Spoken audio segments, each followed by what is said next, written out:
Hi everyone and welcome back to my channel. The end of the year has seen me cleaning my creative space and I thought this would be a good opportunity to talk through the adhesives that are always with me in my go bag and obviously also in my creative space. And I thought I'd separate them into wet and dry glues. So here we go. These are the things I use all the time. Most importantly, my favourite friend is this clear gel glue. It's by Expressit, which is an Australian company, and for those who've been around for a long time, it's very similar to Pritt glue that was available quite some time ago. So it is a gel glue. It comes with a large nozzle, but you can order a finer tip nozzle as well to go with your glue. I also do tend to keep my older style black nozzles just because these are the nozzles I originally was used to, and it comes out in gel form, so it's quite sturdy. It'll sit there in that form and it will also self-settle, so if you tap it'll settle out. And I primarily use this every time I'm using paper with another substrate or surface. So if I'm sticking wood or a plastic cabochon or ribbon, for example, to my paper crafting projects, I tend to reach for clear gel glue. It does have a little bit of dry time, so you need to be careful to make sure you keep it secured down with your finger just for a few seconds, 30 seconds or so, and then it will have grip and it will stay there forever. Now I did a while ago purchase the Helmar 450 to give it a go. I like this glue.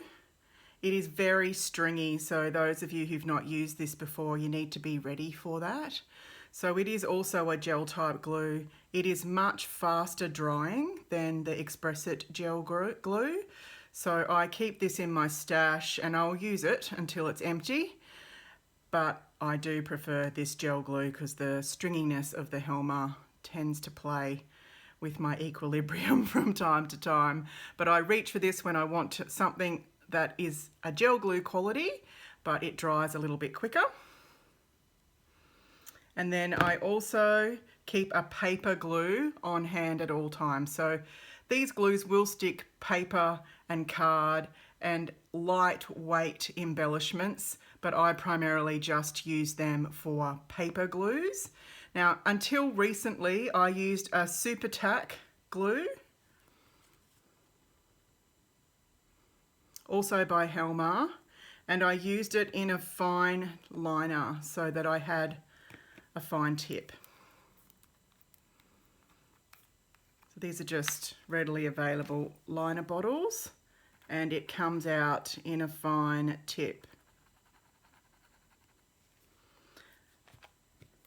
And I find that a lot of my work has a lot of detail and I need to have that fine tip from time to time. So I have for years and years used a fine liner bottle with my preferred paper glue.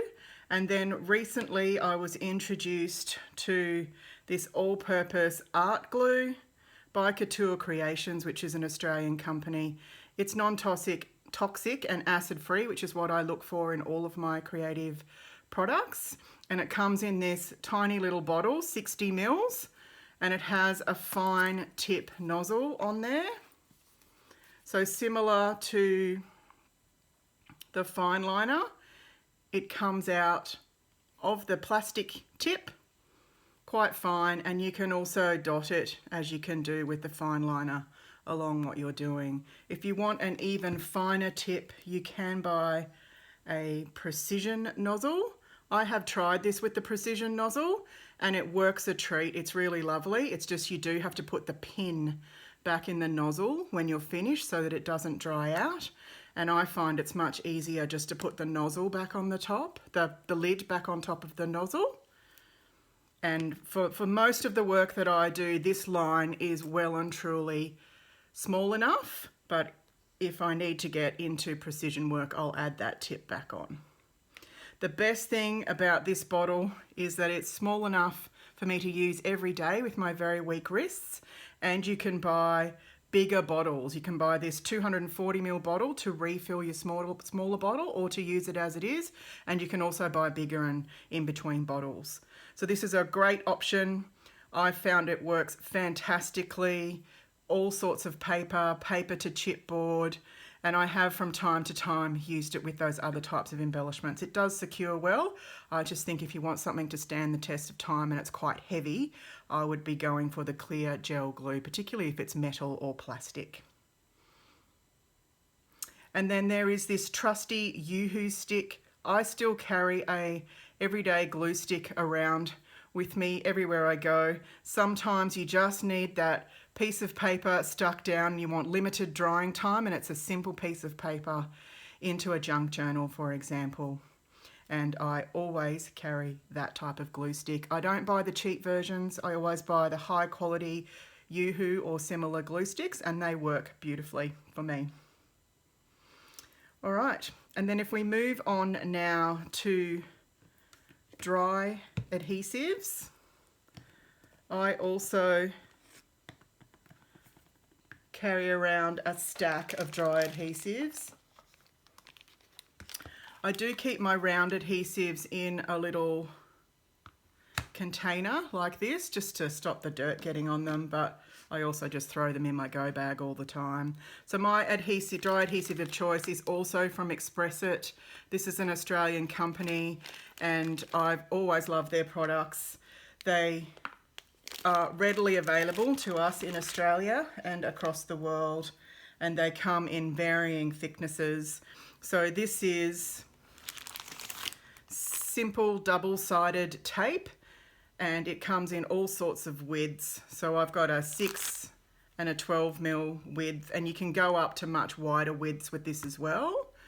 Now Expressit does sell a firmer grip tape, and I don't have a copy with me today, but you can see here this is in blue writing, so the Expressit is in blue writing on the inner sleeve or the inner ring. And when you have the heavier tape, it's red writing. So that's the way to tell those things apart.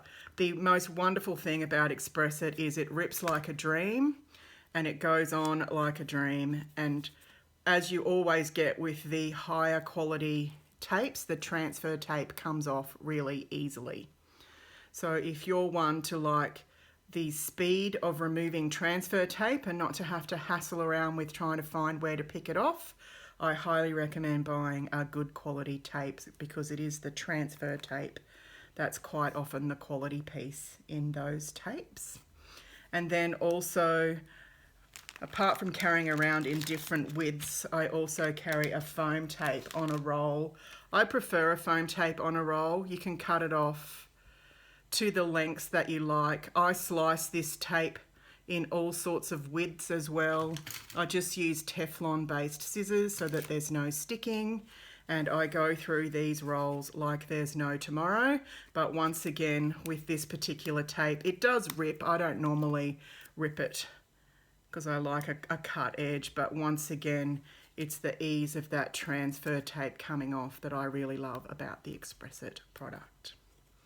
So the other dry adhesive that I use all the time are glue dots. I always keep them in 2 separate sizes. So there are normally some sort of a micro dot, which might be hard to see on camera, and then a larger glue dot. So in the essence of these glue dots, the times that I use them are all about speed. So if I want the effect of a gel glue, but I don't have any dry time available to me, then I will use a glue dot, remove the transfer tape, and anything like wood to paper is instantaneous. Virtually impossible to rip that off unless you give it a really good tug. So I highly recommend having glue dots, foam tape, and different sizes of double-sided tape at your disposal, along with whatever types of wet glue you need in your creative space. These are my adhesives, and I'm very lucky to be able to get them whenever I like from the wonderful ladies at Daisy Chain Scrapbooks. If you have a bricks and mortar store near you, I highly encourage you to ask them to stock these products and to shop there regularly so that we can continue to have those services in our community. And if you don't, there are many online resources available. Particularly in Australia, they will sell these products, so ask for them if they're not available. Have a good time in your creative space over this holiday season, and I'll be with you again in the new year.